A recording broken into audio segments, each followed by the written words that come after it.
Hello and welcome into the KE Report. Chad and Corey here, and we're getting an update from West Red Lake Gold Mines. West Red Lake Gold Mines is traded on the TSX.V under the ticker WRLG and on the OTCQB under the ticker WRLGF. We are joined today with the Vice President of Communications at West Red Lake Gold Mines, Gwen Preston. And Gwen, it's great to get you on the show as always, especially after you've just done a site visit out to the Madsen Mine. You were up in Red Lake on site checking it all out, and I saw a short video that you made for people that follow the company, and I think it'd just be fun to get your brief recap of boots on the ground, what you saw as far as all the activity on the ground at Madsen. Absolutely. Yeah. Thanks, Shad and Corey, for having me back on the show. I spent the week in Red Lake last week. Try to go to the mine site reasonably often. My job is to communicate what's happening there to the market. So it's really important for me to be in touch with what's happening there. I hadn't been in about 4 months, just conferences and Christmas and all of that. And it was really cool to see the contrast in that time frame when I spent that week at site just last week, because it felt like it was busy when I was there in the fall. But oh my goodness, is it ever busy now? We have 190 employees on site. There were 17 new miners starting one of the days that I was there at the morning meeting. That morning meeting, there's an example. This is the 6 a.m. huddle where the miners come and they get their assignments for the day. And just to compare to see how that meeting has just really sort of strengthened, become more, I guess professional is the word. It was so impressive to see the safety focus, which has always been there, but then just the detail, the robustness of the discussions that were happening, the clarity. It was really cool to see. When I say robustness of discussions, I mean like when they were giving instructions to the miners, I would say there was a lot of conveying what, where, why, when, and how, and making sure that everybody understood. And I loved that because there's been so much focus from us on making sure we have good people in all the positions, from leadership right on down. And when that happens, then you can have these conversations, right? And they're not one-way conversations with management talking. They're two-way conversations with everyone asking and answering questions. And so to see that on site was amazing. And of course, while we were there, we also opened up the camp and I saw the mine dry that's been built, which is a fantastic thing. And the connection drift was being almost completed under our feet while I was there. It was a really exciting time to be at site, underlined by the fact that the mill was turning. So yeah, fantastic week at site. Lots observed and lots now to communicate to the market. So all this stuff is important to get this mine operational, but let's just focus on what I think is the most important, and that is the mill. It was processing low-grade material. This week you introduced bulk sample material. Talk to us about the importance here of turning this mill back on and now moving into this bulk sample. What matters for investors and the company? Yeah, for sure. The results from this bulk sample exercise, which we expect to issue these results in about a month, this will be the most important piece of news from West Red Lake Gold since the purchase of the Madsen Mine. And I say that, it sounds like a big statement. It is a big statement. I say that because the purchase of the Madsen Mine was based on the idea that we understood what had gone wrong with the prior operator, and that by approaching how to understand where the gold is, how to mine the gold, and how to do that efficiently, by approaching that our way, we could not make those mistakes. We could unlock the value of the Madsen Mine. And the first test of that is delivering the right tons of the right grade from each stope to the mill. And so everything that we've done up till now is leading up to this test, is leading up to the 6 stopes that we're doing in this bulk sample program. We know from our mine plan the tonnage and grade that we expect out of each of those stopes. And we have independent observers who also know from that internal mine plan the tonnage and grade that we expect from each of those stopes. And then they watched us mine the stopes, and now they're watching us process the stopes, and then we are going to announce what the tonnage and grade was in each of those stopes. So it is truly the most important piece of news that's happened. And turning on the mill, was the last step in doing that. We were ready to mine it. We pulled it out. That's been an ongoing process. The whole test mining process, we've learned so much in just getting under there and slowly starting to mine, getting our crews up to speed, making sure that everything's working the way that it needs to, understanding exactly how to mine when we're close to an old stope, when we're not close to an old stope. All of those things have been really important learning that are improving our operations every day. And then we restarted the mill, and it was so gratifying to restart the mill and have it restart with no operational issues. And that was so gratifying because it really emphasizes that our approach, which is to do the work, to pave the way for success. I mean, that is how we've approached everything. It's how we're approaching the amount that we need to drill. It's how we're approaching engineering the underground. It's how we're approaching the capital projects that we do on site. Do the work so that when you turn things on, it happens the way that it needs to happen. And that's what we experienced with the mill, which was really fantastic. There'd been a bunch of pre-commissioning work, making sure it was ready to go. We turned it on, and it turned on with no issues. And yes, now it's processing the bulk sample. The first stope, I think, what is it? It's Thursday today, so the first stope is done. And I think we will introduce the second stope. It might be today, it might be tomorrow. We're right in that in-between zone. And it's super exciting. It was so exciting to see those mills turning, to walk into that mill building and hear the noise and then see the mills turning. That was a fantastic day for me, for sure. Yeah, Gwen, this is an exciting chapter for the company and really, like you say, like a big line in the sand as far as let's see how this goes with the bulk sample on the reconciliation between what's expected and what comes out. But we've joked a lot with you and with Shane about this is not like flipping a switch. You know, this is a whole process from delineating all of the resource to development work underground, you know, like you're saying, doing the connection drift. But the one thing that was like flipping a switch was the mill. And the concern from people was, hey, when we flip the switch, is this thing going to work? And the fact that it turned on, no problems, it's been running, and now it's been processing is really a testament to all the preparation work and cleaning up of the mill and servicing it before you flipped the switch. So now that things are rolling, we'll keep watching for that news maybe in a month on how the bulk sample goes. Let's get into some of the other components, though. The connection drift is important. We've talked about it before. You made a point that Maurice from the site had called it like an underground highway. And I think it helps people visually understand the importance of this, not just for being able to drill from underground, but really being able to transport ore from one side of the mine to the other without having to drive it across the surface. So talk to people that are listening about why this connection drift is such an important game changer that the prior operator did not have either. Absolutely. I love that you loved that line as well, because that's a descriptor that our VP of Technical Services, Maurice, came up with, and it really does describe what the connection drift is.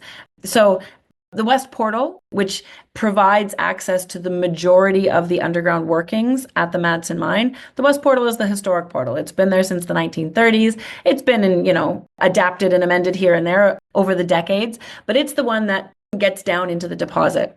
The prior operator had this idea to call her a new portal that was close to the mill and that was therefore more efficient because the West Portal is on the other side of two public roads. And so you have to come out of that portal, you have to drop your ore, you have to reload it into surface insured trucks, and then you can drive those trucks across the public roads.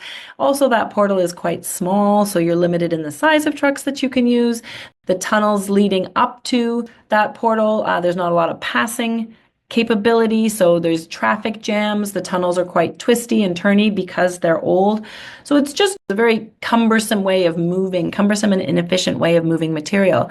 So that prior operator Collard created this new east portal and started driving it down towards the deposit, connecting it over to the west side, but then walked away from that project, decided they did not want to spend the money to complete that project. And they switched back to what had been done for all the years, which is using that inefficient west portal. One of the things that we realized, that West Red Lake realized soon after getting on site, was the way to move material efficiently from this mine is to use the east portal. It's right beside the mill. You go under the public roads instead of over them. And if we build a good connection drift, a superhighway, maybe not a superhighway, maybe I'm getting a little ahead of myself, but a highway underground that has passing lanes, then that is how we move rock efficiently. Because when you're mining, the two things you need to do are mine the right rocks and then move and process them efficiently. Both of those are really important. One of them is about whether you're going to get the gold, and the other one is whether you're going to actually make money getting the gold. And so we spent the $10 million to do this 1.3 kilometer long highway underground that connects the two sides of the mine. It has lots of passing bays. And those passing bays are also drill bays, which is interesting because there's really interesting resources underneath the connection drift that haven't been drilled recently because there wasn't any tunnels, there wasn't any access to that part of the deposit. So it's also unlocking some really interesting resource opportunity. So this tunnel's almost done. I think the report that I got yesterday was there was 37 meters to go on the tunnel. I actually chatted with one of the guys at site yesterday to say, can you please make sure you get me a picture when the guys go down after the last blast, after the blast that goes through, please get them to take a photo before the muck is cleared so you can see the breakthrough of the connection drift, because this has been a 6-month project. It's been a big capital project, and it's a really important part of how we're going to operate this mine efficiently, and we're just about there. Gwen, are there any other big parts of this project that you're working on or that are needed to be worked on right now to keep progressing this production? I mean, there aren't any other individual large projects that I would call critical path items right now. We've really achieved several of those just recently. So restarting the mill, finishing the connection drift, which is just right around the corner, opening the camp so that we have capacity to house the workers who we can't get from the Red Lake district, which is probably about 40% of our workforce. That's really important. Having a good mine dry, which is a place where workers transition in and out of their shifts. It's, if you want a happy workforce, which is important, you need to give them good places to operate. And the mine dry that we had been working in was very small and crowded and insufficient. And so we have a new mine dry, which is really exciting for the workers to be able to do. So those are a bunch of the big capital projects. On an ongoing basis, there's additional projects that we are slowly progressing, like a new maintenance shop, but none of those need to be in place prior to production for sure. Right now, the critical path is just making sure that everything remains operating smoothly and at the pace that it needs to go. And that's just what it is to start up a complicated operation. You know, somebody trips over here, you got to make sure you manage that trip. You got to understand why it happened and what can be done to fix it, and you got to address that. And that goes all the way through from HR to maintenance to procurement to all the different facets of how a mine operates. So that's the critical path right now, is literally just making sure all the balls stay in the air as we get through this bulk sample and then get ourselves through to the middle of the year when we're going to start just ramping this thing up. Well, let's also talk about exploration, but let's put it in two buckets. There's delineation drilling that the team is doing right now for any final areas that they want to optimize for stopes and for mine design. And then once you do commission the mill and start ramping up into production and producing gold and producing revenues, there's the broader initiatives that Will and his team have for the second half of this year. So talk to us about any exploration work going on now, and then what's to come in the second half of the year. Absolutely, yeah. So we're not doing anything right now that is exploration work. Right now, the full focus is on ramping this mine up. And so we're certainly doing a lot of drilling because the nature of the Madsen mine, just like all kinds of underground high-grade deposits or mines, is that you're always drilling to make sure that the tons that you plan to mine in a year and a half or 2 years are ready. You do the definition drilling, you engineer the stopes, and then you get over and start mining them. So we're doing all of that definition drilling into known resources. Now, there's lots of places in the Madsen mine where the known resource is what it is, and then right close to it, we see opportunity to expand that resource. Maybe it's by 10 meters, maybe it's by 50 meters, based on some maybe historic data, things like that. Or maybe it's from drilling one hole and carrying it on a bit longer just to see if there was something there and finding another lens of mineralization. And so the definition drill program that is for mine engineering also includes about 20% of the holes are for that kind of work, for expanding zones that we're already doing that definition drill work on. And that's just about making the most of the opportunity as it is and really making sure that we engineer stopes appropriately. Let's engineer stopes so that we take all of the mineralization in an area. That's really important. So there really isn't any exploration work right now, but we're constantly within the known resource working to see if there's bits that are right there that we should add on as we go. Later in the year, like you referenced, for sure, Will, our VP Exploration, is really keen to get out and test some of the other targets that we have. Prime among those is the Fork deposit, which is just 250 meters away. It's a deposit already, but we've identified a core to that deposit that we believe has strong potential to become mill feed in the near term that is higher grade potentially than our average at the Madsen Mine and could be accessed by just driving a 250-kilometer long tunnel over there. So the Fork deposit needs some additional drilling to firm up those things that I said, but that's one goal. That's not really exploration because, like I say, it's a known deposit. On the true exploration front, yes, Will has a bunch of targets that he's really excited about. One is called North Shore. It's a long strike from the Madsen deposit up to the northeast. It's a really interesting target. We drilled it last summer. We got long intervals of really interesting looking alteration and veining, low-grade gold. Then we did a soil sampling program and we got a better resolution on where that target potentially is. It's slightly shifted to the west. Exploration is an iterative process, so our first pass wasn't quite accurate. We gathered more data. Looks like the target is shifted slightly to the left. Turns out that aligns with the hanging wall of an ultramafic unit, which is a classic kind of location in Red Lake to find mineralization. So Will is very keen to get up and put some more holes into North Shore and see if that might hold another discovery on the project. And then the list goes on. There's all kinds of targets in the Confederation Rock as well that will work up this summer in small ways, prospecting, doing the inexpensive work to help refine those targets in anticipation that by the later part of the year, we will have enough revenue from gold sales that we'll be able to put some money towards potentially unlocking some new discoveries on our land package. Let's talk a little bit more about that then, because I know, as you've even said, look, focus being on getting this mine running profitably. A lot of investors, I think that's what they're waiting to see too. So with this bulk sample that we'll get, sounds like some reports on in about a month's time, give us the lay of the land here. Will you be reporting revenue? What sort of costs will we be able to see? And what really matters for investors understanding if this mine is going to be profitable right away? Absolutely. So the bulk sample results, like you say, in about a month, near the end of April, there's going to be a whole bunch of information in that news release. Probably the headline comparison there will be what I referenced before, which is comparing the expected tons and grade of each stope to what we actually mined tons and grade at each stope. That is a really important comparison because that is, like I say, fundamental to our entire approach, that we can understand the geology and mine accurately to unlock the gold at the Madsen mine. Now, on the costing front, it's impossible at this point to report costs because we're still in a development phase. And so it would be impossible to calculate a cost for that.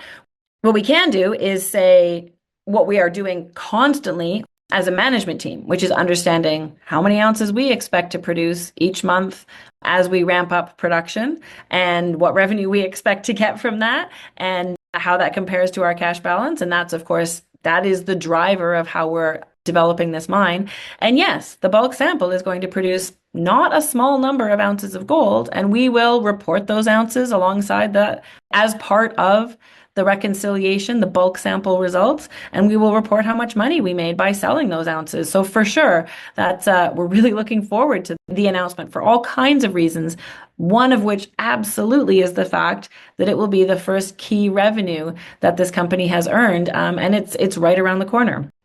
Well, and you picked a great time to do it, Gwen, because gold's over $3,000 an ounce now. So at least it's going to be a profitable time to process the bulk sample and then eventually start feeding more material into the mill for the midway point through this year to start full-on production. So it's going to be a lot for us to follow along with. I think we'll wrap it up there for today, but we'll get you back on when you do put that news out in a month and really take a look at the bulk sample results, the reconciliation, as you mentioned, see what came out the other side, see what kind of gold was produced, what kind of revenues are produced. And after that, it's really game time. It's really time to start commissioning the mill and ramping material through there. So it's an exciting time for West Red Lake Gold Mines. And for those listening in, definitely click on the link down in the show notes. You can go straight over to the website, right to their news section, follow along with this news as it hits the market, or sign up for updates where it just hits your inbox. So, Gwen, keep us posted, and we'll get you back on when that key milestone is achieved. And as always, looking forward to our next conversation. Thanks, guys, so much. It was great to chat with you, and I look forward to it as well.